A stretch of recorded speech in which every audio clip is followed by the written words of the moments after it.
Welcome to today's Explainer, the beginnings of Cambodian history, myth, trade, and transformation. We're going to skip the usual agenda and just jump right into a really fascinating historical puzzle. For a long time, there was this prevailing myth that Cambodia was this completely changeless or stagnant society. It's a narrative that was heavily pushed by 19th century French colonizers, who saw themselves as the ultimate bringers of civilization. And ironically enough, it was later echoed by the radical Pol Pot regime in the 1970s, who literally claimed the population had been asleep for 2,000 years. But as we're about to see, when you actually look at the historical and archaeological records from early Cambodia, that whole idea of stagnation just completely falls apart. Okay, let's dive into this. What outsiders mistook for stagnation was actually a deeply rooted cultural conservatism. It's beautifully captured in this traditional Cambodian proverb: don't choose a straight path, and don't reject a winding one. Choose the path your ancestors have trod. Think about it. In a subsistence-oriented society where a failed agricultural experiment could literally mean famine, sticking to the tried-and-true methods of your ancestors wasn't about being asleep. No way. It was a highly effective survival strategy. It represents this profound continuity of culture, not a lack of progress. To understand just how deep that continuity really runs, let's take a look at the timeline. We actually have carbon-14 dates showing people making pottery in the Lang Spian cave as early as 4200 BCE. And what's absolutely incredible is that the methods and patterns on that pottery, they remained largely unchanged all the way up to the 9th century CE. That's thousands of years. Even more striking, human skulls and bones found at Samrongsan, dating back to 1500 BCE, physically resemble modern Cambodians today. So we're talking about a massive, uninterrupted span of prehistoric continuity. But then, right around the beginning of the Christian era, a massive wave of dramatic, revolutionary changes started to sweep through the region. Section 1. The Dragon and the Brahmin, a myth of origins. So, to understand how those early changes happened and how the early Cambodian state actually formed, we have to look at this legendary origin story. It's a myth, sure, but it beautifully mirrors the actual anthropological process that shaped the nation. The legend starts with a foreigner, an Indian Brahmin named Kandinya, arriving off the shores of Cambodia armed with a magical bow. He runs into a local dragon princess, or Nagi, who paddles out to meet him. Kandinya shoots an arrow into her boat, totally frightening her into marrying him. In exchange, the Dragon King, her father, literally drinks up the floodwaters that covered the country, clearing the land for his new son-in-law. They built a capital and named this newly drained kingdom Kambuja. So in the Cambodian mindset, they are the direct offspring of this incredibly powerful marriage, a union between foreign Indian culture and local indigenous nature. So the crucial point here is that this myth provided a foundational blueprint for power. Later, Cambodian monarchs would actually trace their ancestry directly back to this mythical pair. The Brahmin represented the sun and the dragon princess represented the moon. By claiming descent from both, rulers proved they were culturally sophisticated, tied to that Indian prestige, but also deeply connected to the local earth and water spirits. You couldn't just be one or the other. Ultimate legitimacy meant embodying both. Section 2. Indianization, a voluntary cultural revolution. Let's step away from the myth for a second and look at the actual historical mechanism that transformed this region. The concept of Indianization is absolutely vital to remember here. It was a centuries-long phenomenon, but unlike so many cultural shifts in history, it wasn't imposed by force. Indian troops never invaded Cambodia. Instead, Indian culture was voluntarily absorbed and selectively adapted. Wandering adventurers, traders, and holy men brought new ideas. Things like the Sanskrit language, Hinduism, Buddhism, and concepts of universal kingship. This peaceful, localized blending is just a really stark contrast in neighboring Vietnam, which, at the time, was facing intense military colonization and cultural imperialism from Han China. Anthropologists actually often break this blending down into two categories: the Great Tradition and the Little Tradition. The Great Tradition, brought by the Indians, lived in the royal courts, utilized Sanskrit, and focused heavily on grand Hindu epics. The Little Tradition, on the other hand, was indigenous. It was rooted in the Cambodian villages, spoken in Khmer, and focused on folk religion and local ancestor spirits. But here's the thing, they weren't walled off from each other. Not at all. They constantly interacted.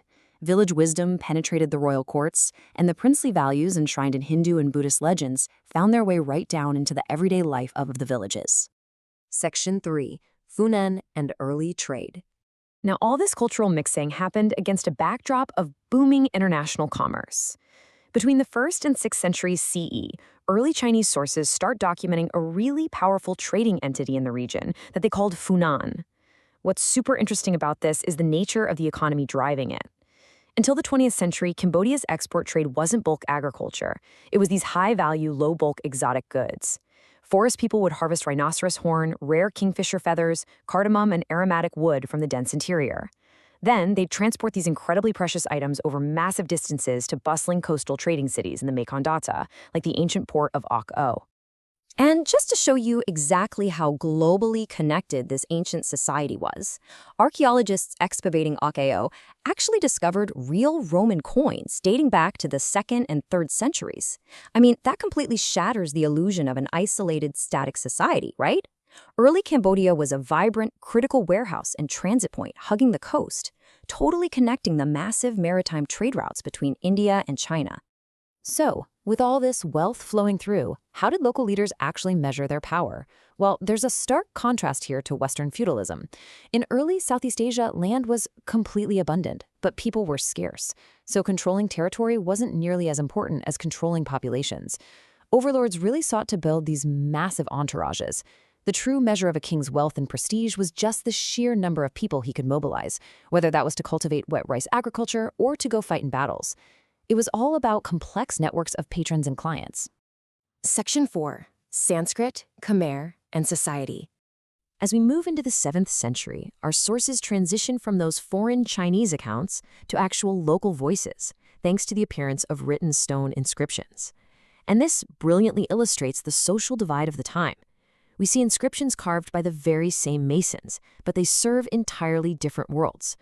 The Sanskrit inscriptions were highly polished verse, completely dedicated to praising the gods, honoring the elites, and securing permanent spiritual merit.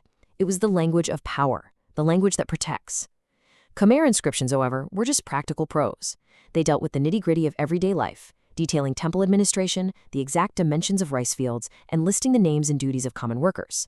It was the language of those who literally needed protection.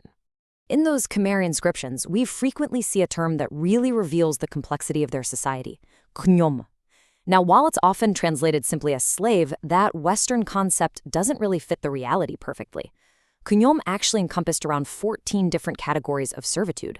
Sure, some toiled in the fields under harsh conditions, but others were high-status musicians, dancers, or even quasi-clerical temple attendants. A lot of them were likely bondsmen working off personal debts, not permanent chattel. And their recorded names are just a fascinating mix, ranging from highly respectful Sanskrit titles like Love's Justice to really blunt, kind of derogatory Khmer nicknames like Dog or Bad Smelling. Section 5. The Silent Ancestors. Despite all the grand temples and the incredibly detailed inscriptions, there remains a deep, mysterious layer to early Cambodia that is really easy to overlook if we only focus on the Indianized elites. Let's take a look and see how this builds our understanding of the everyday people. Take a look at these incredible 9th century statues. They were found abandoned and buried in the forest near Kampong Cham. They serve as physical reminders that, beneath the shiny veneer of imported Hindu gods, the original indigenous beliefs never truly vanished. For the common villagers out there cultivating the soil, the local ancestor spirits, known as the Nakta, remained the true, enduring guardians of the land. When the centralized Hindu cults eventually waned, these local spirits persisted, deeply tied to specific places, forests, and communities. And that brings us to a really profound realization about the sources we use to understand this era.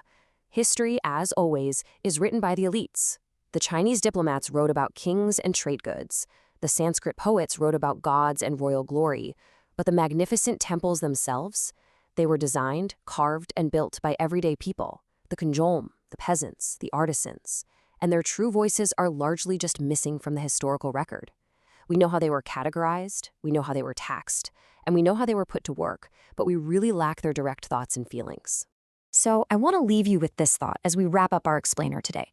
We've traced this huge journey from ancient cave dwellers to global trading hubs and looked at the blending of a dragon princess with a foreign Brahmin. But as you look at the magnificent, enduring stones of Cambodia, ask yourself this.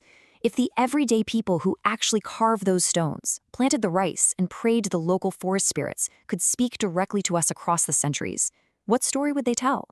Thanks so much for joining me for this explainer, and keep questioning the past.